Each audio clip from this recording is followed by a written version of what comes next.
নমস্কাৰ বন্ধু বান্ধৱীসকল মুন তেজপুৰীয়ান ব্লগলৈ আপোনালোক সকলোকে স্বাগতম জনাইছোঁ। আজি মই অন্য এটা ভিডিঅ' লৈ আপোনালোকৰ ওচৰলৈ আহিছোঁ। তেজপুৰ টাউনৰ পৰা 4 কিলোমিটাৰ নিলগত এজনা থান আছে, শ্ৰী শ্ৰী হুদুপাৰ থান। আৰু সেই থানখন এনেকুৱা ঠাইত আছে দেখিলে আপোনালোকৰ ভয় ভয় লাগিব আৰু বুকুখন কঁপি উঠিব। মই ভাবিলোঁ আজি তালৈ যাম যেতিয়া আপোনালোকক মই দেখাওঁ অকণমান, সেয়েহে মই ঘৰৰ পৰাই কেইটামান ফুল ছিঙি ল'লোঁ, কিয়নো মন্দিৰৰ আগফালে বা ওচৰত তেনেকুৱা ফুলজাতীয় বা দোকান নাই। সেয়েহে মই ঘৰতে থকা ফুলকেইটা ছিঙি ল'লোঁ। ভাবিলোঁ আপোনালোকক দেখাওঁ। এয়া আহিলোঁ, চাওক মেইন গেটখন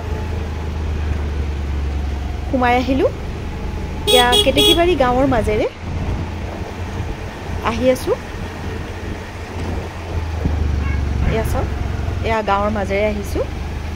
এতিয়া এই জেগাখিনি অলপ জংঘল, থানৰ ওচৰত বেছি জংঘল আছে। এয়া চাওক কি ধুনীয়া দৃশ্য, চাওকচোন। এয়া আহি আছোঁ, থানখন পাইছোঁহি আৰু। এয়া চাওক, এয়া পালোহি। এয়া চাওক শ্ৰী শ্ৰী হুদুপাৰ থান। সোমাই কেইটামান ছাগলী দেখিলোঁ। এয়া গেটখন খুলি সোমাই আহিলোঁ। চাওকচোন কি মনোৰম দৃশ্য, কিমান ধুনীয়া থানখন দেখিছে। এই থানখন জংঘল, লতা, বাঁহ আদিৰে ভৰি থকা, জংঘলেৰে চালিৰ নিচিনা হৈ আছে, কিন্তু থানখনৰ ওপৰত চালি নাই। এই বাইদেউগৰাকীয়ে ঠাইখিনি চাফা কৰি আছে। চাওক ইমান ডাঙৰ ডাঙৰ লতা দেখিছে, চাওক।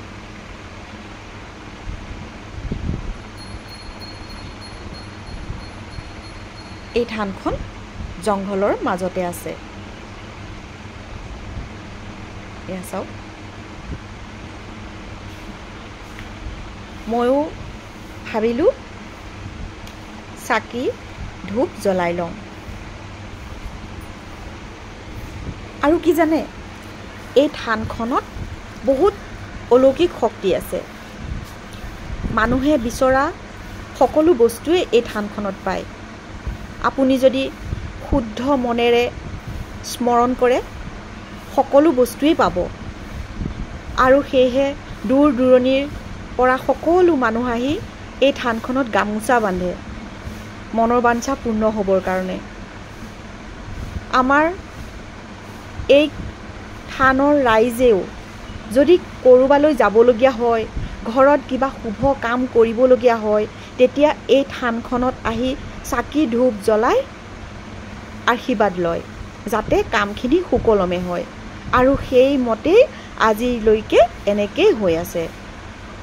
যিসকল বন্ধু বান্ধৱীয়ে এই থানখন দেখিছে আৰু সকলো জানেই, কিন্তু দূৰ দূৰণিৰ যিসকল বন্ধু বান্ধৱীয়ে দেখা নাই, আপোনালোকো আহিবচোন। এই থানখনলৈ বহুত ভাল পাব, মনৰ বাঞ্ছাও পূৰ্ণ হ'ব। এয়া চাওক, মই ধূপ জ্বলাইছোঁ, ঘৰৰ পৰা অনা ফুলকেইটাৰে অকণমান সজাই দিছোঁ। এয়া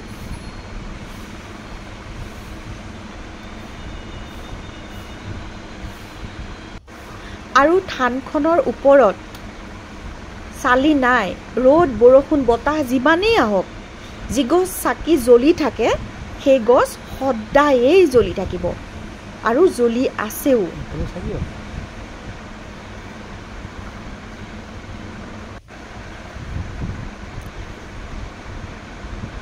মই ধূপকেইডাল জ্বলালোঁ, চাকি গছ জ্বলালোঁ। শ্ৰী শ্ৰী হুদুপাৰ বাবাক স্মৰণ কৰিলোঁ। সকলো বন্ধু বান্ধৱীৰে মংগল হওক, মোৰো মংগল হওক, সেই অৰ্থে সকলোৰে বাবে প্ৰাৰ্থনা কৰিলোঁ।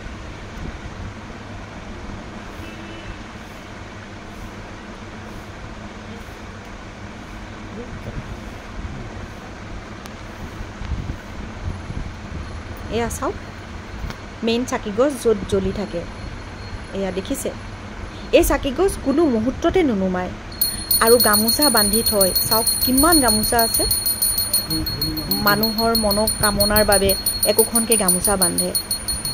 এয়া দেখিছে লতা কিমান ডাঙৰ ডাঙৰ। আৰু এই থানখনৰ মহত্ব কি, যিজন মানুহে আজি অত বছৰে পৰিচালনা কৰি আছে তেখেতৰ পৰা মই জানিব চেষ্টা কৰিম। আপোনালোকে চাবচোন, এয়া চাওক মানুহে স্বৰ্ণতাপ দিয়ে, গামোচা দিয়ে, ত্ৰিশূল দিয়ে, যাৰ মনত যি আহে তেওঁলোকে সেয়া দি মনোবাঞ্ছনা কৰে। খুৰা, এই আমাৰ যে মন্দিৰজনা হয়, এই মন্দিৰজনা লতাক আমি পূজা কৰোঁ। লতা কেইজনাক যে আমি পূজা কৰোঁ, এই লতাজনাৰ মানে মহত্ব কি? হুদুপাৰ থান বুলি আমি শুনিছোঁ, জানো, আহোঁ, পূজা কৰোঁ, কিন্তু মানে ক'ৰ পৰা উৎপত্তি হ'ল, কেনেকৈ হ'ল, আপুনি কিবা জানে নেকি? পাৰিব ক'বলৈ? এই যে লতাবিলাক দেখিছে গোটেই সেই গোটেই লতাৰেই আগুৰি আছে। হয়, কিন্তু লতাখিনিক কেনেকৈ পূজা কৰিলে, মানে কিয় পূজা কৰিলে? গৰখীয়া থান। গৰখীয়া থান। খুৰা, আমাৰ এই মন্দিৰজনাৰ বিষয়ে আপুনি অকণমান কওকচোন। মন্দিৰৰ বিষয়লৈ কি ক'ম, এয়া পূৰ্বপুৰুষতেই মানে বানৰজাৰ যুদ্ধত কৃষ্ণ আহিছিলে। হয়। কৃষ্ণ আহোঁতে কৃষ্ণই যুদ্ধ কৰিয়েই নে যুদ্ধ কৰিবলৈ আহোঁতেই তেওঁ গৰুণ্ডত আহিছিলে। হয়। গৰুণ্ডকে দেখি পেলাই হুদুপৈল এনেকৈ উচ্চাৰণ কৰি সেইদিনৰ গৰখীয়া ল'ৰা ছোৱালীয়ে মানে ইয়াতেই সেই জেগাডোখৰতে চাকি বন্তি লগোৱা কৰিলে। আৰু তেওঁলোকে গৰু ছাগলী হেৰালে কৰিলে, যিয়ে নেহেৰাওক বিচাৰিলে কৰিলে মানে তাৰ নমুনাটোও পায় আৰু বিচাৰিলে পায়।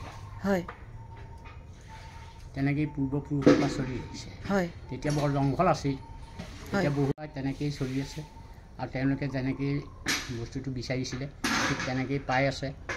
গতিকে এতিয়াও আমিও পৰিচালনা সমিতিৰ ফালৰ পৰা আমিও সেই পৰিচালনা কৰি সেই তেতিয়াৰ পৰা আছোঁ আৰু। গতিকে ইয়াত আগৰ ভাওনাও হৈছিলে, তেনেকুৱা যাগ যজ্ঞ বুলিবলৈ নাই, তথাপিও গীতা পাঠ, ভাগৱত পাঠ, কীৰ্তন পাঠ, নাম কীৰ্তন এইবিলাক ৰাইজে আনি কৰি মেলি থৈ যায়। তাৰপিছতে গামোচাৰ কথা ক'লে, গামোচাবিলাক হ'ল যোনে মনতে যিবিলাক ভাবে সেই উদ্দেশ্যে আনি পেলাই এই লতাবিলাকতে বান্ধিছিলে। আৰু তাৰ ফলাফল কিছুমান পাই আছে। সেই ফলাফলৰ কাৰণে ধৰক কোনোবাই গামোচা দিছে, কোনোবাই ফটো দিছে, কোনোবাই বিয়াৰ কাৰণে গামোচা দিছে, ফটো দিছে, কোনোবাই গাখীৰ, ফল মূল ইত্যাদি যাক যেনেকৈ কওঁ তেনেকেই তেওঁলোকে লৈ আহি পেলাই আৰু ইয়াত মানে কৰাৰ পাছত তাৰ ফলাফল পায়। আৰু ইয়াত মানে নোহোৱা জেগাৰ মানুহ নহাকৈ নাই। ফৰেনৰ পৰাও আহি ফৰেনাৰে এইবিলাক উঠাই লৈ গৈছে।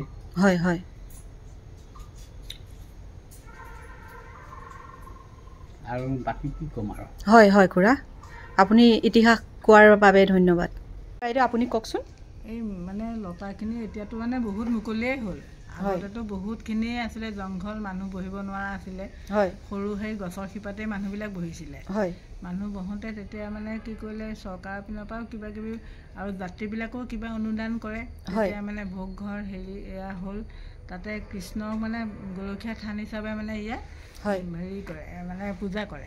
ইয়াত তেতিয়া মানে কি হয়, কাৰোবাৰ গৰু ছাগলী হেৰালে থানখনলৈ আগবঢ়ালেই মানে গৰু ছাগলীখিনি পায় বুলি মানুহে বিশ্বাস এটা মানে মনত কৰি ল'লে। আৰু চবখিনি কথাতে এতিয়া কাৰোবাৰ যদি কেতিয়াবা বোলে হয় বাচ্ছা নহয়, তেনেকুৱাটো মানে সকলোৱে কিছুমানৰ 11 বছৰ 19 বছৰ তেনেকুৱাটো পাছতো মানে ইয়াত আশীৰ্বাদ লৈ শৰাই খলিতা দিয়াৰ পাছতো তেতিয়া মানে ইয়াত মানে তেওঁলোকে মানে প্ৰমাণটো পাইছে। তাৰপিছত তেতিয়া মানে সকলো যাত্ৰীয়ে মানে বহুত দূৰৰ পৰা আহে ইয়ালৈ। একেবাৰে তোমাৰ তেজপুৰৰ পৰা আহিব, একেবাৰে শিৱসাগৰ, নগাঁও, একে বহুত দূৰৰ পৰা তেনেকৈ আহে, জনা মানুহবিলাকে আহে আৰু এই লতাতেই মানে তেওঁলোকে গামোচা, ডিঙা, যোনে যি মানে যেনেকৈ সামৰ্থ্য অনুযায়ী তেনেকৈ দিয়ে। তাৰপিছত কিন্তু ইয়াত খিচিৰি ভোগটো মানে খাবলৈহে বনায়, এনেই আচলতে দিয়ে পায়সৰ ভোগহে। পায়সৰ ভোগ আগত হেৰি কৰে, মানে উচৰ্গা কৰে, তাৰপিছত সকলোকে দিয়ে, কিন্তু খিচিৰি ভোগটো উচৰ্গা নকৰে, তাত তেল নিমখ দিয়া হয় যে, সেইকাৰণে। আৰু মানে তাত হেৰি, আৰু আমাৰ শহুৰ দেউতাহঁতে ইয়াত মানে হেৰি জন্ম, শহুৰ দেউতাহঁতৰ লগত আমি মানে শুনিছোঁ আৰু শহুৰ দেউতাহঁতৰ লগতে মানুহে বহুতেই ভয় কৰে ইয়াত মানে অকলশৰে থাকিবলৈ। এতিয়া মানে বহুত মুকলি হ'ল, মানে ৰাইজৰ চৰকাৰেও মানে ইয়াৰ অনুদান কৰিছে, তেতিয়া মানে হেৰি হ'ল আৰু বহুতখিনি মুকলিয়েই হ'ল, সকলোৰে কাৰণে সুবিধা হৈছে। বহুত দূৰৰ পৰা যাত্ৰী আহে, তেওঁলোক বহা কৰা সকলো সুবিধা কৰি দিছে। আৰু আমাৰ কৰ্মচাৰীসকলেও মানে যাত্ৰীসকলক মানে বেয়া ব্যৱহাৰ নকৰে, কৰ্মচাৰীসকলে মানে তেওঁলোকক যথেষ্ট সহায় কৰি, যেনেকৈ যিয়ে ইমান বৰষুণৰ বতৰতো তেওঁলোকে কৰ্মচাৰীসকলে তেওঁলোকক খিচিৰি ভোগ দি আনে, তেওঁলোকক মানে ধুনীয়াকৈ বনাই কৰি খুৱাই বুৱাই তেওঁলোকক মানে শুশ্ৰূষা কৰি পঠিয়ায়, কোনেও যাতে মানে বেয়া নাপায়। হয়, আমাৰ ইয়াতে ইমান ধুনীয়া এখন থান আছে, আমাৰ ভাল লাগিছে, আমি সদায় আহোঁ ইয়ালৈ। আৰু আমাৰ এই মন্দিৰজনাৰ মহত্বটো আপুনি ক'লে, তাৰ বাবে আপোনাক বহুত ধন্যবাদ। আৰু এতিয়া মই থানৰ পৰা ঘৰলৈ যাবলৈ ওলালোঁ। শেষত সেৱা এটা জনালোঁ। এয়া বাহিৰৰ দৃশ্যটো আপোনালোকে উপভোগ কৰকচোন থানখনৰ। আৰু বন্ধু বান্ধৱীসকল, মই ইয়াত কথা কওঁতে যদি ভুল হৈছে আপোনালোকে মোক ক্ষমা কৰিব, আৰু মোৰ চেনেলটো ছাবস্ক্ৰাইব কৰিব, লাইক কমেণ্ট শ্বেয়াৰ কৰিব, আৰু ছাইডত থকা ঘণ্টিটো চুই দিব, তেতিয়া মই আপোনালোকলৈ অনা নতুন নতুন ভিডিঅ' দেখা পাব। ধন্যবাদ।